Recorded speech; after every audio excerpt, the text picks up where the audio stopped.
तुमने गलती से भी वीडियो पे क्लिक कर दिया तो वीडियो कट कर दो, क्योंकि मैं नया भड़ा हूँ, नया यूट्यूबर हूँ, यूज कम है, थंबनेल अच्छा है, फिर भी तुम लोग नहीं देखने वाले। अगर देखना है तो देखो, लेकिन पूरा देखो। अगर वीडियो खराब लगे तो कमेंट्स में गालियां दो, डिसलाइक करो, कुछ भी करो, लेकिन पूरा देखो। तो आज मैं टॉप 7 उचियास को रैंक करने वाला हूँ। अगर तुम्हें लगता है कि इताची उचिया द गॉड ऑफ गेंजुत्सु सबसे स्ट्रॉन्गेस्ट है तो फिर तुम गलत। यहाँ तक कि किशिमोटो सेंसेई ने भी बताया था कि इताची उचिया is the strongest character of Naruto series. इताची के पास अपने याटा मिरर, टोस्का ब्लेड, सुकियोमी, अमातेरासु इतने ब्रोकन जुत्सु होने के बावजूद भी इताची फर्स्ट पे नहीं है। तो कौन है और जानते हैं, वीडियो में आगे मैं बताने वाला हूँ, टेंशन मत लो। तो 7th पे अपनी सारदा, सास्के और साकुरा की बेटी। तो अपनी सारदा के पास है सुनाडे की पावर। सुनाडे की पावर इसके पास कहाँ से? साकुरा के पास है। और इसके पास चिदोरी है। चिदोरी से किसने सिखाया? अपने सास्के ने। ये तो बहुत डेडली कॉम्बिनेशन होगा, लेकिन फिर भी उसमें शारिंगन की पावर ऐड कर दो, जो कि कोई भी जुत्सु कॉपी कर सकता है, तो फिर भाई ये बहुत डेडली हो जाएगा। और अपने बोरुटो टू ब्लोटेक्स में अपनी सारदा मांगी की शारिंगन भी ऑब्टेन कर लिया, बिना किसी को खोए, बिना किसी की डेथ हुए। अगर मादारा ओबिटो को ये पता चला, इताची को ये पता चला, को खुद वापस से फिर से मर जाएंगे, फिर से वार चालू कर देंगे। ना ही सारदा की माँ मरी, मतलब साकुरा मरी, ना ही सास्के मरा, फिर भी दीदी के पास से मांगी की शारिंगन। क्या पता कैसे, मैं तुम्हें एक्सप्लेन करता हूँ, तुम्हें पता नहीं है। तो मांगी की शारिंगन कैसे ऑब्टेन होता है? अगर तुम्हारे मन में किसी के लिए फीलिंग हो कि वो ज्यादा दिन तक जिए और ये सब और उसकी डेथ होता है, तो तुम्हारे हार्ट में बहुत ज्यादा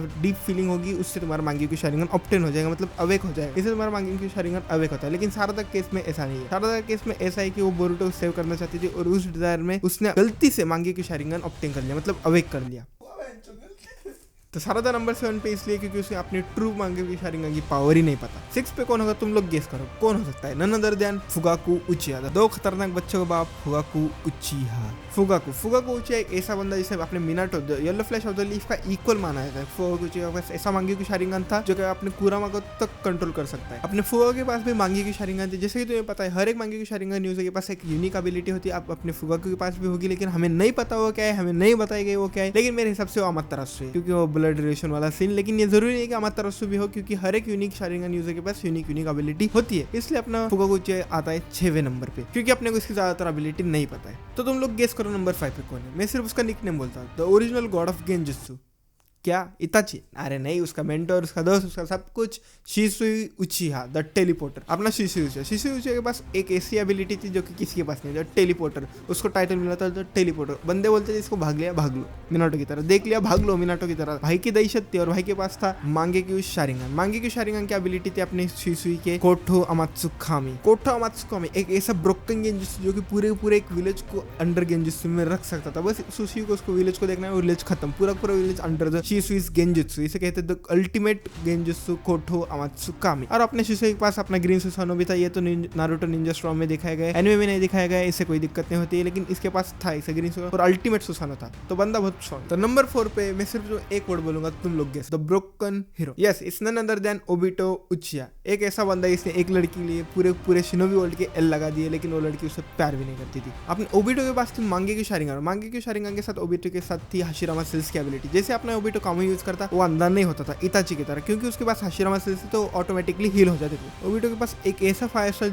जिसने अपने 10 टेल को सेल कर दिया था और अपने 8 टेल का हाथ जला दिया था। उस जुत्सु का नाम था उचिया फ्लेम, ऐसा कुछ। तो अगर मैं गलत हूं तो सॉरी। जब अपना ओबिटो 10 टेल का झुंझुरी के बना, तब उसके पास आसपास कोई भी नहीं, ना मादारा, ना इताची, ना ही सास्के, कोई भी उसको टच भी नहीं कर पा रहा था। कौन सा भी निंजुत्सु उसके सामने वर्क ही नहीं कर सकता, एक्सेप्ट सेजुत्सु से मर सकता था, मतलब उसको मार सकते थे। लेकिन ओबिटो की इसमें यहाँ पे एक वीकनेस थी कि वो 10 टेल को सही से कंट्रोल नहीं कर पा रहा था। लेकिन भाई सेज ऑफ 6 पाथ में तो उसे कोई भी नहीं बीट कर पाएगा। ओबिटो यहाँ पे नंबर 1 रहेगा। अपने 3rd पे अपना सास्के उचिया। सास्के के पास था अपना मांगी की शारिंगन, इटर्नल मांगी की शारिंगन, जिसके पास था अमातेरासु इताची ने दिया हुआ। अमातेरासु की एबिलिटी ये थी कि वो किसी को भी डॉज नहीं कर सकता, और जब तक वो बंदा खत्म नहीं हो, अमातेरासु की फ्लेम खत्म नहीं होंगी। और अमातेरासु इतना पावरफुल है कि वो फायर को भी जला सकता है। और सास्के के पास थी अपनी चिदोरी तो कितनी पावरफुल है तुम्हें पता ही है। और अपने पास सुसानो भी था अपने सास्के के पास, अल्टीमेट सुसानो, जो कि सुंदर के एरो यूज कर सकता था और फ्लेम कंट्रोल भी था उसके पास। अपने सास्के के पास थी एक ब्रोकन टेक्निक, जिसमें उसको अपना चक्रा भी नहीं डालना, लेकिन ओपोनेंट के लग जाएंगे। ना ही कोई उसे डॉज कर सकता है, ना ही उसे कोई ब्लॉक कर सकता है। वो अटैक इतना फास्ट गिरता है कि 1 second divided by 1000 according to black जेक्स। उस टेक्निक का नाम है किरिन। ये सास्के ने अपने इताची के खिलाफ यूज करा था। अगर इताची के पास सुसान नहीं होता तो इताची वहां पे डेथ हो जाती। और एक अपने सास्के के पास थी एक रिनेगान की एबिलिटी क्या कि वो कहां पे भी स्पेस में ट्रैवल कर सकता है और किधर भी जा सकता है। और एक रिनेगान वाली एबिलिटी जो कहां से भी किसी के साथ भी प्लेसेस स्विच कर सकता है। और एक रिनेगान की ब्रोकन एबिलिटी प्लैनेटरी डेवास्टेशन। ये तो तुम्हें पता है, कुरामा को सील कर नहीं पाया था, लेकिन लास्ट में ये हरामखोर ने पूरे पूरे टेल भी इसको सील कर दिया था। इतनी ब्रोकन एबिलिटीज होने के बावजूद भी सास्के नंबर 3 पे गए क्योंकि उसके ऊपर है अपना घोस्ट ऑफ द उचिया और अपना गॉड ऑफ गेंजुत्सु। तो सेकंड पे आता है अपना the God of genjutsu, the man who can burn fire itself, इताची उचिया। इताची के पास था मांगी की शारिंगन, उसकी मांगी की शारिंगन की एबिलिटी थी एक ब्रोकन गेंजुत्सु था, उसका नाम था सुकियोमी। जब अपने इताची ने काकाशी को सुकियोमी में डाला था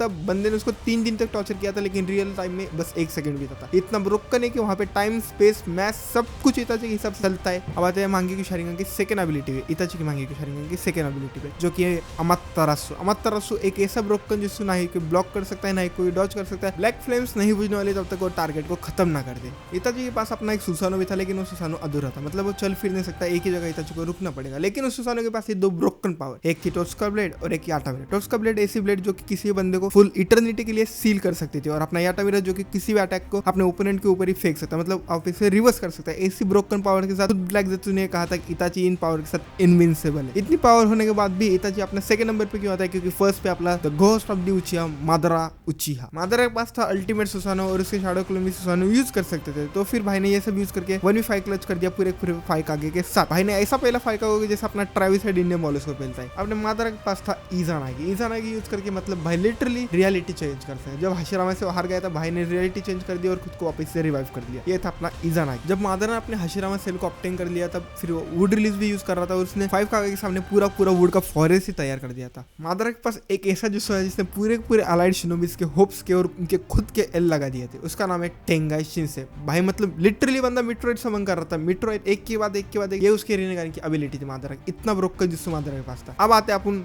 खतुन पे, मतलब फायर स्टाइल फायरबॉल जुस्सो पे। मादरा का फायर स्टाइल फायरबॉल जुस्सो इतना खतरनाक था कि पूरे allied shinobi forces water style user को मिलकर उससे कम्पीट करना पड़ा, तब जाके वो भाई इक्वली भी नहीं हो पाया। अगर कोई एक बंदा होता तो फिर मादरा के फायर स्टाइल के सामने नहीं टिक पाता। हाँ, जब मादरा अपना 10 टेल का झिंझुरी की बना तब भाई वो इमॉर्टल हो गया। माइट गाय ने अपना 8 इनर गेट यूज करके आधा फाड़ दिया, लेकिन it was nothing for him. भाई लगेज रीजनरेट हो जाता है और भाई इन्फिनिट सुकिनोमी भी कास्ट कर देता है, पूरे शिनोबी फोर्सेस के वापस से एल लगा देता है। मेरे लिए तो मादरा पूरे नारुतो सीरीज का वन ऑफ द पावरफुल और मोस्ट बैडएस कैरेक्टर है। ये वीडियो यहीं पे खत्म होनी चाहिए थी, लेकिन तुम्हारे लिए 2 बोनस कैरेक्टर, मतलब 2 ऐसे उत्सुकी जो एक टाइम पे शारिंगन वाले थे। एक है अपना इंदिरा उत्सुकी और एक है अपना हागुरोमो उत्सुकी। एक है फाउंडर ऑफ द उचिया क्लैन और एक है फाउंडर ऑफ शिनोबी। मतलब भाई इनकी एबिलिटी में काउंट करने में मेरी उंगलियां कम पड़ जाएंगी। क्या ही बोलो अब मैं, तुम लोग को सबको पता है ability. So that's it for today, bye bye, sayonara.